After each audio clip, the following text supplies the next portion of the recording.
Hey everybody, in today's video I'm going to give you 10 important things that you need to do before starting a print-on-demand store. And unfortunately, there are a lot of consequences if you skip over this 10-point checklist, and none of them are good. Some of these can lose you money from advertising campaigns that were doomed to fail from the start. Some of them can cause you massive headaches from customer service issues, and some of these can unfortunately even result in your advertising campaigns and your stores getting shut down. Plus, in this video, I'm also going to be answering some of the most common questions that I get asked about print on demand. And no, this video is not your usual, oh, don't forget that you've got to have your designs on a transparent background. Nope, I wanted to go beyond that and talk about some of the important aspects of print on demand that are often not talked about. So some of the things on this list may surprise you.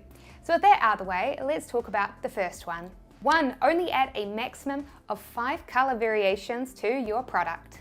I'll tell you now, one of my absolute biggest pet peeves is coming to a print-on-demand store a subscriber submitted to me to review and seeing that they have added 10 plus colored t-shirt options to their store. No! There are multiple reasons why this is a terrible idea. Starting with the fact that, it looks absolutely terrible and horrendously ugly having a million billion colored t-shirt on a white background in the image gallery. The second reason is that giving customers lots of options is usually a bad idea because of something called analysis paralysis. Basically, when a customer sees lots and lots of different t-shirt colors, they become overwhelmed and don't know which to choose, and so ultimately choose nothing at all. And of course, the third reason is that sometimes certain designs don't even look great in every color. So when you're choosing between different colors, something that's really good to keep in mind is that when it comes to t-shirts, Amazon Merch have found that darker shades usually perform better, with black being their top selling t-shirt color, which is pretty cool to know. 2. Check your print provider options before selling internationally. So here is a common misconception that I see a lot of people make. They think that when they buy a shirt like this from Printify, that it's Printify that are making it, but often this isn't true. Instead, print-on-demand services like Printify often contract out to third-party suppliers and manufacturers. With Printful, they will automatically choose which manufacturer will create the item for you based on what country your customer is located at. But Printify don't let you do this. Instead, they make you choose. When you come to a product you want to sell, be sure to scroll down and check out your different options. As you can see, each of these providers has different pricing, and some offer more color options for their t-shirts than others, and they have different production times. And importantly, some are based in different countries. So for example, if you were mostly serving Europe, then usually Textile Druck Europea would be the supplier you'd choose if you didn't need a color variation that only T-Shirt and Sons creates. And if you were selling predominantly to the USA, then obviously you would want to come and choose between these suppliers. For most people, they're probably going to want to choose the Dream Junction since it has a great color selection, a fast turnaround time, and it's the cheapest. 3. Make sure that you have a credit card or money set aside before you start a store.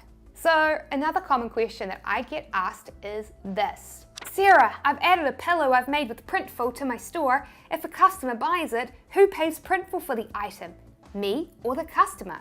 Good question, and the answer is that you pay for that pillow, not your customer. I'm going to show you an example of how this different transaction thing works, but I'm going to use Printify because of the fact that when it comes to pillows, it's way cheaper than Printful. With Printful, they cost $16.95 for the lowest option for the standard square throw pillow, whereas with Printify, they start at $7.37. With the Printify subscription, much better. So anyway, moving on, you've gone ahead and created this coffee pillow with Printify that you're selling to baristas and cafes. When a customer comes to your store and buys it for $14.95, you will receive this $14.95 minus transaction fees, not Printify. They get none of it. Instead, what actually happens is Printify will by default check your store once a day for orders. When it checks and sees an order, it goes boom, let's fulfill it, and starts the process. They will charge the credit card or debit card that you should have added to your account in advance, and you need to add this yourself in the settings. You'll be charged the price of the pillow, which again is $7.37 with a subscription. They will make sure that the pillowcase is manufactured and then shipped out to your customer. And so no, the payment that is paid to you is separate from the payment that you make to the print-on-demand provider. They are two separate transactions. And so it's important to remember that your Shopify payment will take several days to arrive in your bank account, with payouts differing from country to country. And with PayPal, in the beginning, it can take up to 21 days to get your money. So make sure that you've either got a credit card or some money set aside so that you can purchase these items in advance to tide you over in the meantime. Credit cards are usually the best option for this because you've normally got 4 to 5 weeks to pay back the balance without accruing any interest. And you will receive your payment well before that happens. 4, check if your written phrase is trademarked and avoid copyrights. So there are 2 other common questions that I often get asked. The first is this: Sarah, how do I know if a design is copyrighted before I use it or not? SOS, please help. Okay, so to help me answer this question, I actually found a t-shirt that features that phrase that is being sold online. Here is a t-shirt currently selling on Amazon featuring this design. And so you see it and you think, that's cool. I'd like to sell a t-shirt like this as well. But wait, is it copyrighted? How do I check? I know that I can do a search for trademarks, but how do I do a search for copyrights? How do I know that this is copyrighted? Well, the answer is that you don't need to check. Because by default in law, the moment a piece of artwork is created, it is by default copyrighted. So yes, we know without checking anything that this t-shirt design is indeed copyrighted. Womp womp. But what you can do is use this design for inspiration and to make your own version of it. And so I went to Canva and I made my own quick design. Now, no, this is not the world's best design ever. Don't judge me. There is a reason I hire people to do my graphic designs for me, but I just wanted to create a quick one as an example, so that I could show you that absolutely 100% legally I can now take this different take on that design and sell it on a t-shirt. This t-shirt design here, while featuring the same words, is visually different, and that's what's copyrighted: the visual style, the art. And something that's good to keep in mind is that small phrases like "world's best rabbit dad" cannot be copyrighted. So yes, even though this design is copyrighted, as long as you redesign it in your own style, then that's absolutely fine. But while small phrases like "world's best rabbit dad" cannot be copyrighted, they can be trademarked. Which leads me to the second question I'm often asked: Sarah, how do I know if a phrase is trademarked? It's a good question, but I've pretty much spoiled the answer already in this video. Basically, when it comes to trademark phrases, they are very easy to do a search for. Alright, so you've seen this t-shirt is selling well on eBay, which it is, and now you want to make your own version of it too. How do you know if someone has trademarked the phrase "Freddie says relax"? Well, it's actually quite simple. Each country has its own trademark search engine. I'm here at the USA Trademark Electronic Search System. To check if this phrase is trademarked, all I need to do is type in "Freddie says relax" and do a search. And when we do that, we will find that nope, we get nothing, no results. This phrase has never been trademarked. Now let's compare what would happen if I instead came back and typed in the phrase "Let's get ready to rumble," an extremely famous phrase that most of us will have heard. If we type that in, take a look, we see lots of trademarks. Something to keep in mind though is that unlike with copyrights, which most countries have agreed to protect by default, trademarks must instead be filed in each and every country. And so for example, just because something is trademarked in the USA doesn't mean that it would also be trademarked here in New Zealand. For example, many moons ago, Paris Hilton famously trademarked the phrase "that's hot" to use on alcohol and clothing merch. Well, if we go back to the USA trademark search, we can find that old trademark, "that's hot." It's now dead and has now been abandoned, but we can see that it once used to be active and had been filed by her. Whereas if we come to the New Zealand trademark search and look for that phrase, "that's hot," we will not find any trademark at all. Lots of trademarks featuring the word "that's," but not "that's hot." And so here in New Zealand, anyone could have used that phrase. And by the way, if you are enjoying this video and would like even more free education on how to start your own print-on-demand store, then you should be sure to download our free ebook, The 6 Steps that Six-Figure Online Stores Use to Make Over $10,000 a Month. You'll learn how to utilize print-on-demand and dropshipping to build a successful online store. And you will find a link to download that ebook in the video description below. 5. Have lifestyle photos for your products, not just generic mock-ups. Okay, so when you go ahead and you create a product with a print-on-demand service, you usually get a picture to help you promote your product, right? Just one problem. These simple mock-up photos of a product on a plain white background are terrible when used for advertising. Yes, if you want to run ads to sell your products, then lifestyle images are key. Well, maybe not this one. My good friend and print-on-demand millionaire, Michael Shee, very much believes that the reason why he was able to make $100,000 with this one design was because he used this amazing lifestyle image in his ads, and I agree. Luckily though, you can replicate Michael's success by creating your own lifestyle images without having to order your products in advance and take your own photos, thanks to an amazing service called Placeit. With Placeit, you can take artwork designs and place them onto lifestyle ads that feature models.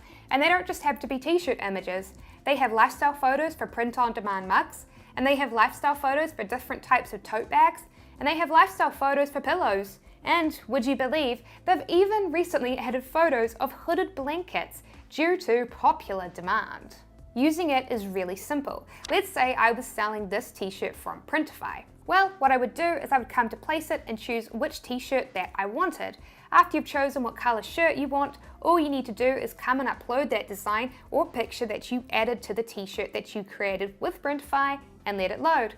Once loaded, you can resize it and place it roughly in the same position as the t-shirt you made with Printify. Placeit will now generate a lifestyle for you that is awesome to use in advertising. This picture here is absolutely 99.99999% of the time going to convert infinitely better than the generic product on white background photo Printify spits out for you.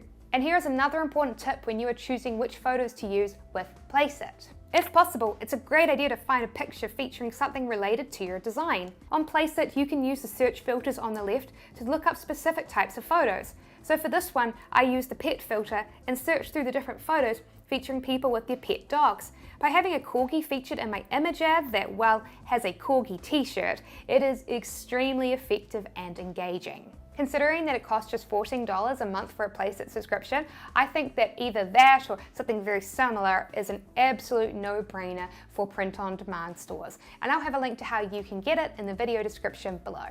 6. Don't just opt for selling t-shirts.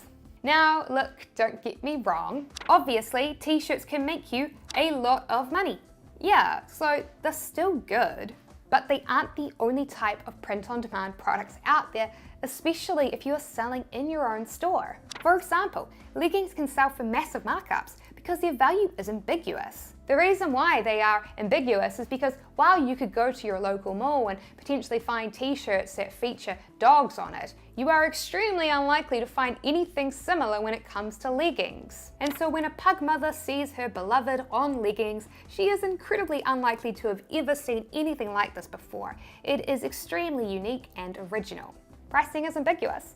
Now let me ask you a question. How much do you think this cool steampunk hat here is worth? For most of you, you're probably going to answer, I don't really know.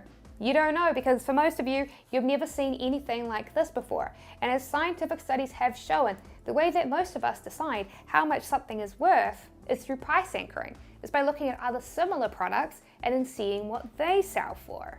And so when you go and advertise the pug mother, this cool hooded blanket as an upsell, she's likely never seen it before. And so you have a lot more flexibility with setting your price. 7. Check to see if your design can be printed onto a different product. This reminds me of how in this video, Michael and I chatted about repurposing designs. You see, when a customer buys this t-shirt from him, do you know what other product he offers them to buy? This, a mug featuring basically the exact same design. This is usually the easiest way to create effective upsells with print on demand by taking the same design and then printing it onto another product. Unfortunately, not all types of designs work on all types of products. The single image design here, it looks great on a t-shirt, but it doesn't really work when it's printed onto leggings, does it? So something that's good to keep in mind is that designs that are patterns like this print really well onto pillowcases and onto blankets and onto leggings and even onto tote bags. Whereas this sort of single image design may not work so well in leggings, but it obviously works really well when printed onto t-shirts or onto hoodies, plus they work with mugs as well. And here's a tip for increasing conversions with upsells.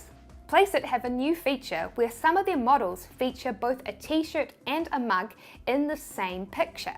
That way you can upload either the same design or a slightly different design for each. And then use this image when upselling the customer to see a mug after they bought the t-shirt. You bought the t-shirt, now buy the mug as well.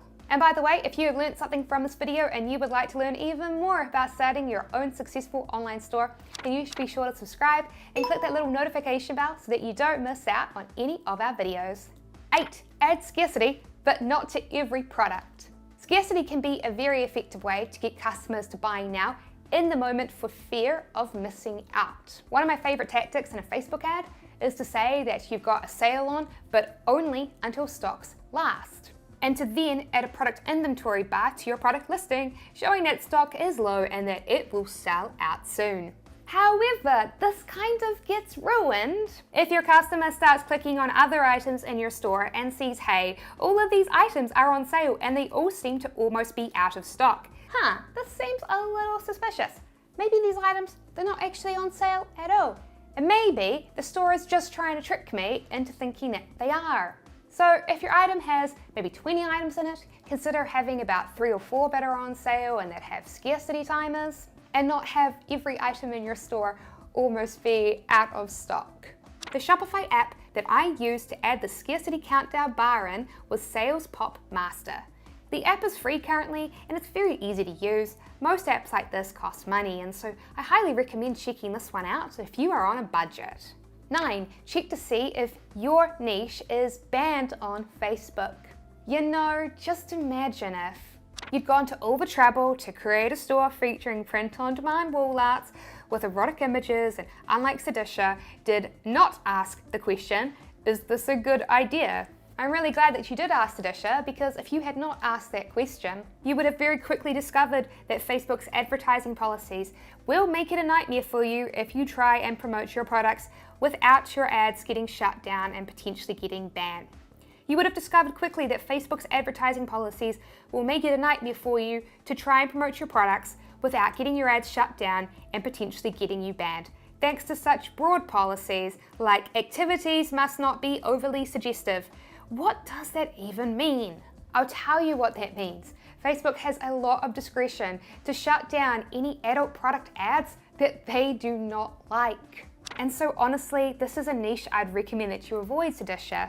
Now obviously, Facebook ads aren't the only way to create products, but frankly, they are one of the best ways, and so it'd be quite a shame if you went to all this effort to create these great products and create this great store and then not be able to advertise your products on there. So go through Facebook's advertising policies. Be sure to take a look at what types of niches and products are outright prohibited and what types of niches and products are restricted. Now, I've certainly sold products on the restricted list, but it does mean you'll have a lot more scrutiny from Facebook. So be sure to read the rules very carefully. 10. Find your most honest friend or family member to get their feedback. Look, here is the blunt, harsh truth. It can be very, very difficult for us to step back and be objective about the things that we create. I still remember this one store review I did for this print-on-demand store here, Domainaswag. I was absolutely astonished to see that they thought that selling this t-shirt here, featuring the ugliest stop sign I have ever seen, was even remotely acceptable. But really, I shouldn't have been surprised, because as I've talked before about on this channel, most of us suffer from the psychological oddity of illusionary superiority. Essentially, the vast majority of people think that they are above average, which is why it is very important to stake out your most honest friend or family member that has a reputation for not beating around the bush to give you their true, honest opinion about whether your products or your store look ugly, even if the truth stings a little. If Domainaswag had done this, then they probably could have avoided this disaster. Thanks for watching this video. And again, if you would like to learn even more about starting and launching your own successful print-on-demand store, then you should be sure to download our free ebook, The 6 Steps that Six-Figure Online Stores Follow to Make Over $10,000 a Month, and you'll find a link on how you can download that ebook in the video description below.